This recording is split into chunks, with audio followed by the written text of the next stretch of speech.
I believe last week's episode, there wasn't any Harfoots. I believe it was all just Yeah, Galadriel and Elendil, Isildur, and Elrond and Durin and what's it called again? And Disa, right? Am I correct? yeah. No Okay. Harfoots for sure.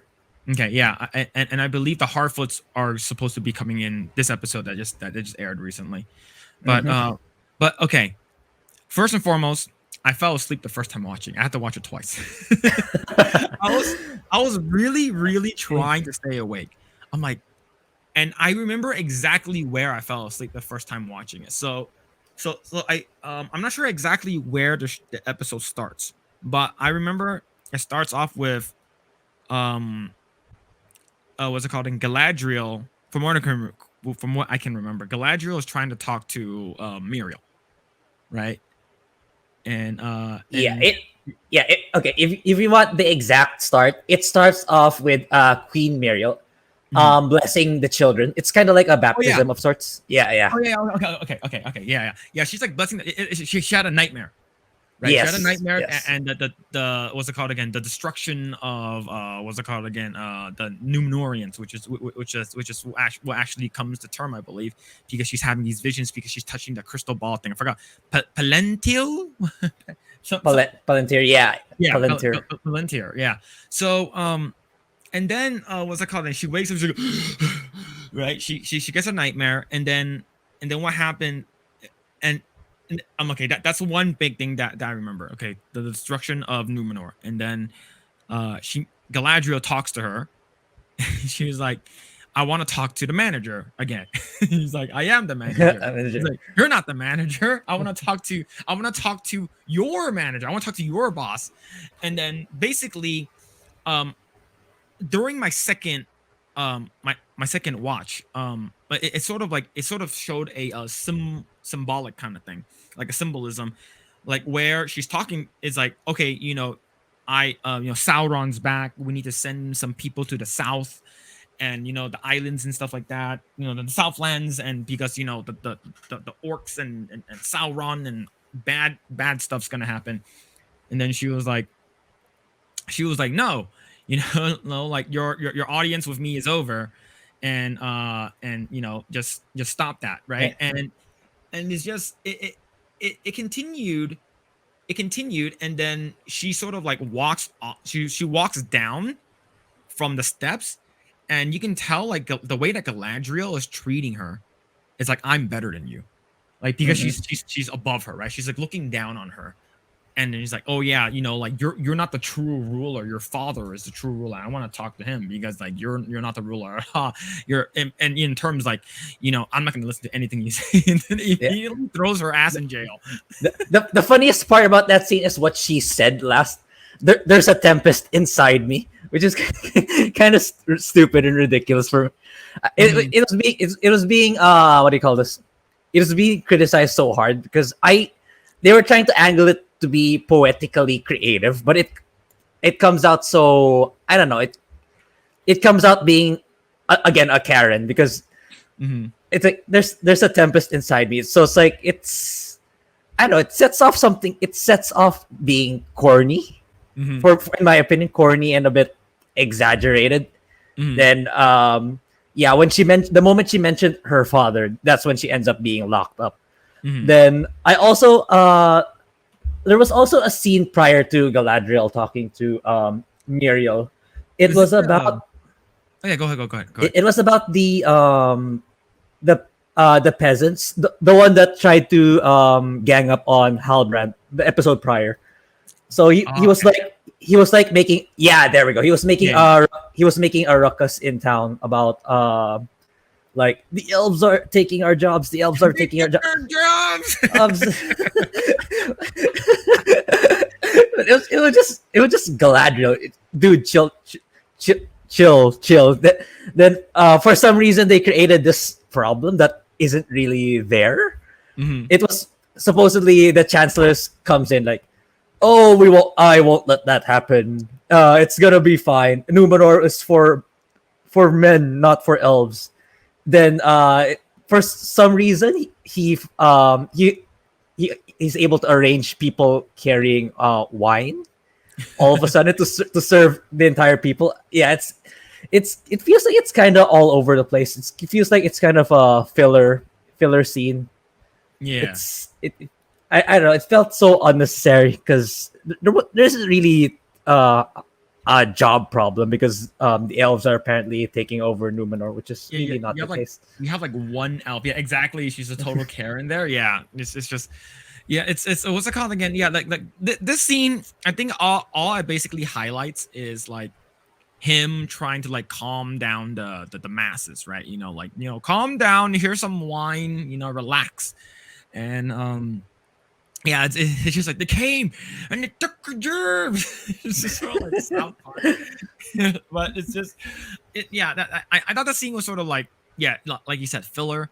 Like you see what Elendil's daughter, right? And it's just like, okay, cool. You get to know her name, and then she bumps into that one dude, and it's just I don't know. Like I was trying my hardest not to fall asleep in this episode the second time, right? Because second time I was also falling asleep, and Dang. like it was pretty bad, and like and then that scene with what's it called again? What's it called? Adar and Oh yeah. I have a lot to say about. Let's go ahead. You go first. Oh, okay. So okay, you have like the dude that's like in charge of all like the albino orcs. And then he's like, yeah, I'm gonna come, and then like I'm gonna put you out of your misery. And then I look at him, he's like, okay, he looks like a half elf, half orc. Like I don't know, he looks like an elf that's sort of been like sort of mutated or something, like, because he has the pointy ears and he speaks to Erendir in like the elf language, right? Mm-hmm. And he's just like, you don't, they're lying, they are lying to you. You don't know the true like message and stuff like that. And I'm gonna set you free, and I want you to tell them a message, and then okay, at the same time, I'm gonna give you back all your weapons and all your stuff, and go do whatever you want. Like that has I'm not sure what he's trying to do, but according to what I heard, and this is gonna be a major spoiler. I'm fine, honestly. Okay. Warning to chat. Okay, so chat, this is gonna be a major spoiler. So according to what I heard, I'm not sure if this is true.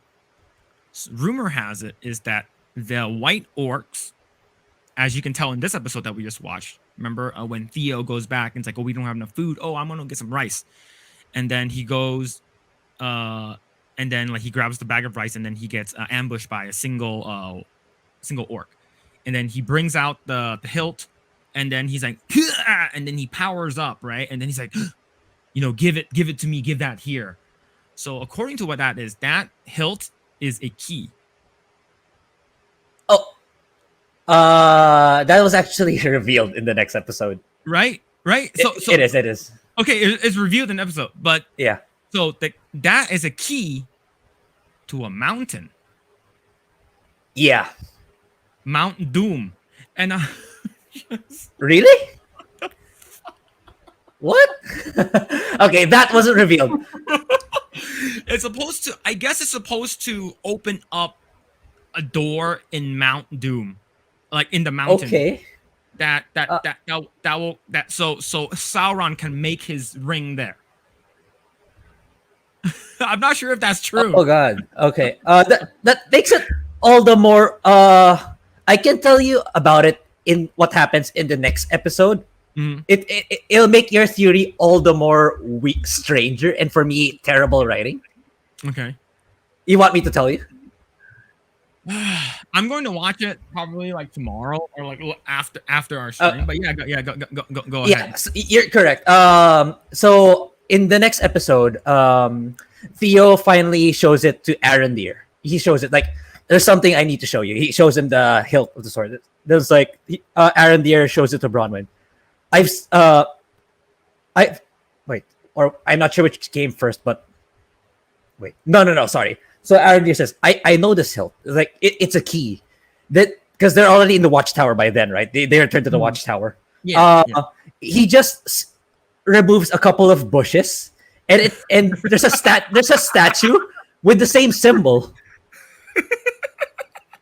So it's coincidentally in the watchtower too. Then Oh, then you're saying that it's the watchtower is actually Mount Doom. oh man. If that's the Yeah, case, that's so dumb. Right? yeah, Okay. exactly. So, what's it called again? So because we're supposed to. This is the second age, right? According to what I know, Yeah, this is supposed to be the second age of men, and I mean it's just second age, but it's supposed to be following what Elendil, Isildur, hmm Celebrimborn, and God, who's the Elf King? That's gonna drive me nuts. Elf King. I think Gilgalad. Gilgalad. Yeah, it's supposed to follow Yeah, all Gilgalad. four of those characters, and those is basically sets up that all four of them are basically gonna be like they're gonna be building up an army or something like that. But it's and the thing is that this Celeborn. So Celeborn is supposed to be Galadriel's husband, and he's nowhere to be seen right now. Nowhere to be seen, and Yeah, it's just like okay, sure. So what happens then, right? No, where does he come in? And I I don't know. Like it also looks like that Celebrimborn looks like he's like has the hots for Elrond, and Elrond has the hots for freaking Durin. Like the thing is that Elrond has a daughter, so we're not sure what's there. Are they changing up the lore?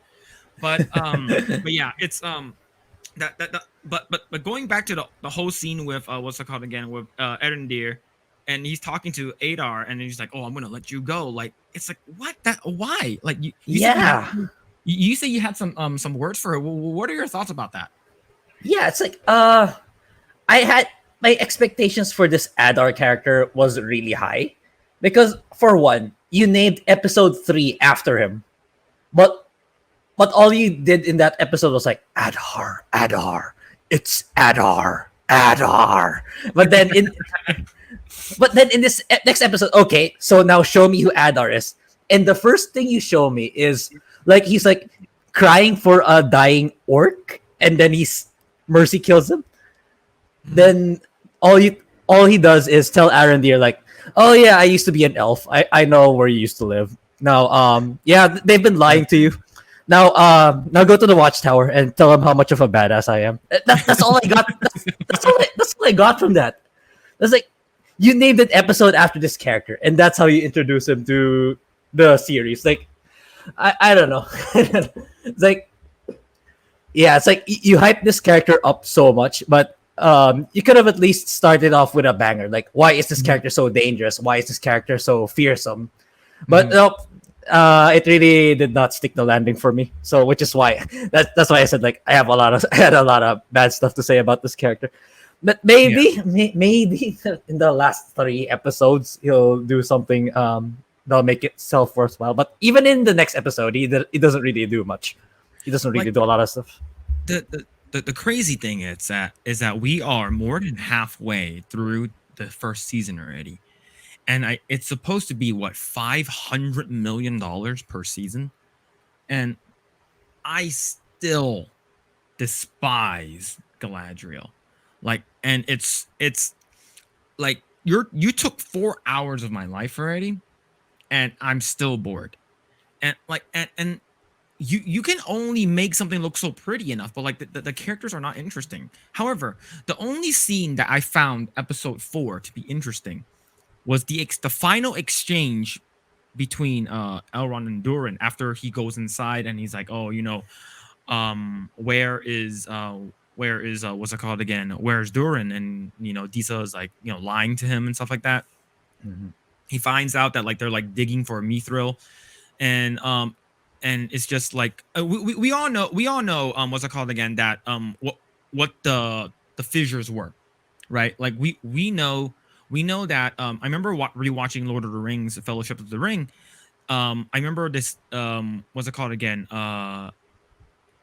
what's it called? I guess the path was completely blocked by Saruman, and then they were like, okay, we got to go to the ice mountains now.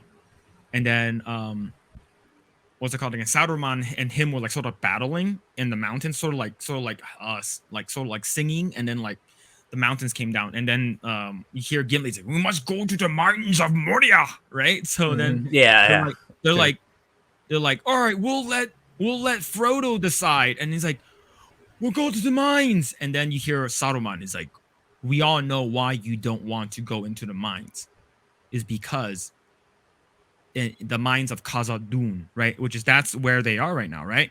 Yes. So the mines of Khazad-dûm is basically the mines that that Durin is in right now, and they said that your fellow ancestor dwarves dug too deep and they awoken something, and we all know that that's the Balrog.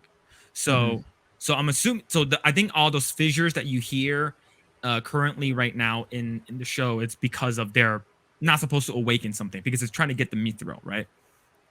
And I want to see more of that. Maybe that shows in the next episode that I haven't seen yet. Maybe the following one. But there actually was one nice part of the show that I'm like, this is actually nice. Was the part after he Disa thanks Elrond, saying that, oh, if you didn't come and discover our secret, Durin could have died. And I think him and Durin and Elrond sort of had this like just back and forth, like, and it's sort of like very, it's like very wholesome. It's a very like wholesome moment between those two, and that's the only part where I felt like that's some good character building. But that's it. And then after that, it just goes back to Galadriel with her stupid thing, like freaking taking down like 5 like Numenorian knights by herself, like off screen. The best part. I hated that. I hated that so much. Yeah. There's a reason why they cut the scene when the process was happening, because they just ran to the cell. I'm sure of it. They just ran to the cell. Because the scene after that, where Galadriel was already closing the door. Yeah, and she gives him that look. It's like, haha, I'm better than you. Yeah. It was so bad.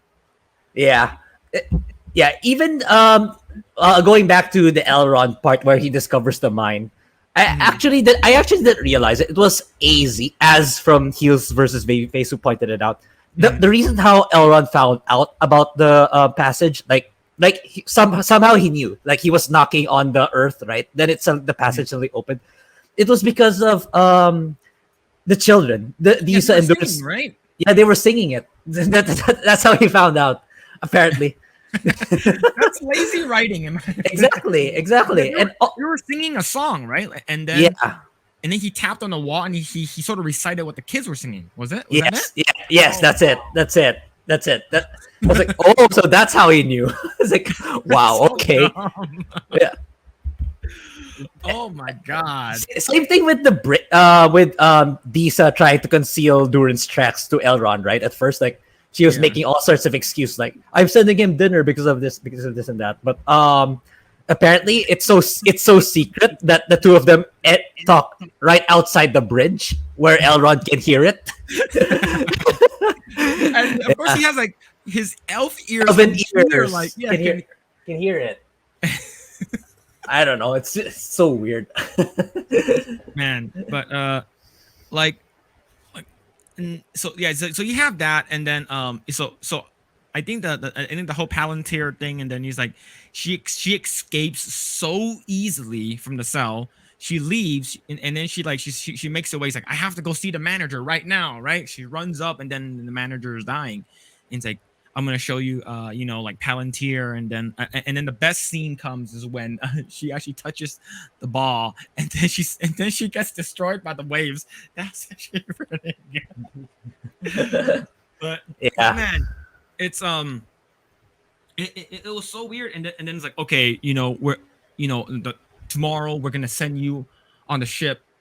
Get out of here and stuff like that. No. So Catlo says, I'm only interested in the dwarf story. I think the dwarf story actually feels most Tolkien. Like, it actually feels like a little bit like Tolkien. Yeah. And sure. It's like it's actually nice, and especially you have like the music like bum bum bum bum bum bum bum bum bum bum. Like it sounds very like, oh, this it sort of reminds me of like The Hobbit, right? And Elrond and Durin are the most interesting characters and relationships to me. I like the wife. Yeah, yeah. Disa is actually a very likable character, which is actually pretty nice. And but going back to Galadriel, like what the next morning, like everyone, the whole city is literally gathered out in the front next to the docks, so watching her depart. Right? Mhm. She's like, I'm gonna go onto this boat, and I think like Galadriel's, I think elves are. I'm not sure how tall they're supposed to be. I know that Elendil is supposed to be like 7 foot tall, but he's not because he's like a Oh, Dunedain. Yeah, like I guess he's like okay. a, so he's supposed to be super tall. But it's funny is because once like Galadriel gets onto the boat, like she's the same height as all the other guys, and they're all sitting down, and they're just like rowing her Uh, off. Is like, all right, and she rows all the way, and then I believe Queen Muriel and like the other people will start walking, and then you see the white leaves start falling, right? And she mhm. turns around, and and then she finally has an epiphany. It's like, oh no, you I know, was wrong. I was wrong all along, right? And then she looks out and like Galadriel is way the hell out there already, and it cuts to the next scene, and she's like, "All right, we're gonna send them off to the Southlands in Middle Earth," and then all of a sudden she just fucking returns out of nowhere. Like, did you not go call her? Hey, come back! Yeah, they skipped some stuff. It's the same thing with the next episode. I mean, it's even more baffling in the next episode. It's the stuff that happens in the next. I'll let you watch it first, but a lot of ridiculous stuff happens in the next episode too. But Mhm. yeah, they did some similar cuts, and yeah, they kind of try to glorify Galadriel again, especially in the ending of the episode 5. Yeah, Yeah, it's kind of strange. like like the craziest thing is that so the only thing that I saw was it looks like Galadriel was training the Numenorians how to fight. And you have one of the, I guess like the one of the most badass Numenorians there. You have Elendil. He's like right there. Why isn't he teaching them how to fight? Why is she teaching them? And that's the thing I don't get, right? If Galadriel was supposed to be, like I don't know, Xena the warrior princess kind of like character, right? She's supposed to be like a badass. Then why didn't we see her in the fight in the original Lord of the Rings, where was it called again? Where like Gilgalad and like what's it called, Yeah, Elendil exactly. and Isildur, right? But the thing is that what the writers are trying to say, according to what I know, is like, hey, it didn't not say that she was there, right? Like just because it wasn't written that she wasn't there doesn't mean that she wasn't. It's and that's just stupid. That's just mind-numbingly dumb. Like how stupid that is. Like, hey, the book did not say that she wasn't a warrior, so we're just gonna make her a warrior, which is so Yeah, man. But yeah, it's so poor. It's so annoying how I don't know. Like yes, like okay, she has a good voice for for her elf and stuff like that for being an elf character. I think the character I don't know. It just something's wrong with her face that makes me not like her. I yeah, don't know. it's her face. It's like it's just the only time it ever changed up to this point is when she was riding that horse. That's the Mhm. only time it changed. That's the only Yeah. time it changed. It legitimately changed.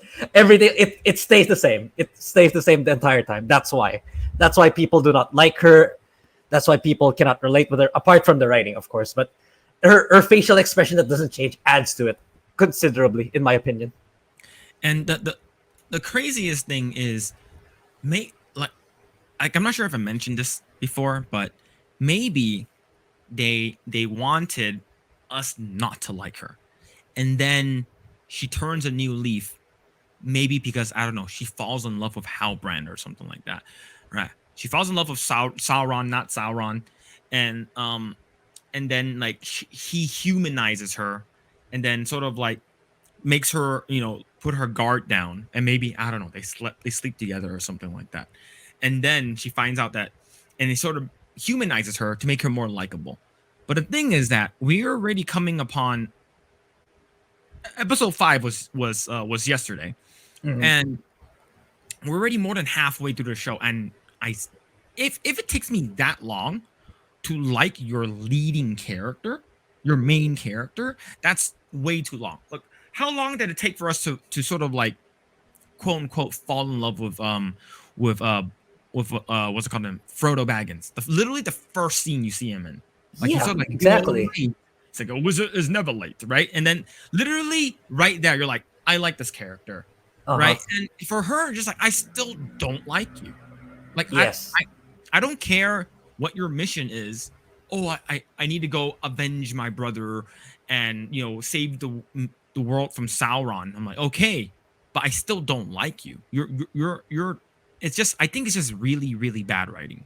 Right? I don't think it's the actress's fault. I think she's just following directions, reading the Yeah. script, Yeah. right? It's the True. writers and the directors that are sort of ruining this character that we once revered as a, as like a god. Mhm.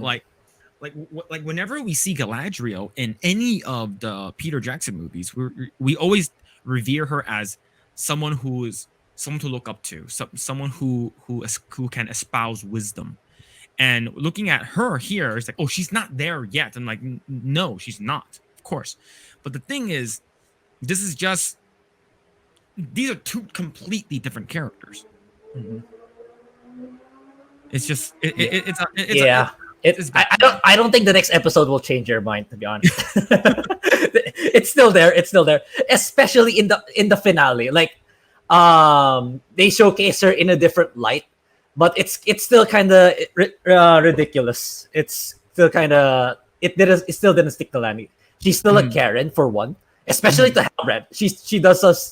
She does some stuff to Halbrand at first. Well, there's some semblance of a little bit of repentance. Like she says sorry. She actually says sorry to Halbrand for once Mhm. in the next episode. But before that, she does something kind of she kind of does some gaslighting. Then just to give you a heads up, No, man. she makes it seem like it's Halbrand who's taking advantage of her, stuff like that. Just to give you an idea what happens in the next episode. So yeah, it's really hard to actually like her because I don't know. It's like Amazon paid so much money for this IP. Like they paid Mhm, so much money. I mean, they should have paid if they're willing to pay that much money to acquire Lord of the Rings to make a TV series out of it. I mean, they could have easily just respected the fan base. That's all they needed to do. Just mhm, get some ideas from the fan base, get people who actually want to enrich the Lord of the Rings experience, or tell stories that are just in the book, just mhm. that put it into movie form. It could have been an easy home run for them, which is kind of a shame because like, yeah, they decided to go for the identity politics and all that. So yeah, this is where we're at today. Yeah, I honestly I doubt Galadriel will be having a change of character in the season, Mhm. given where it's going. If there's gonna be character growth, I hopefully the second season, but I don't see it happening in season one since we're already more than halfway. We only have what, like 3 episodes left. Thanks for checking out this segment of the Project Eggroll podcast. If you like what we do here, please like, share, subscribe, hit the notification bell, and you will know next time when we go live. We do go live every Saturday at 8 p.m. Once again, we are just getting started. Tons of more video to come. Thanks, and we'll see you guys next time.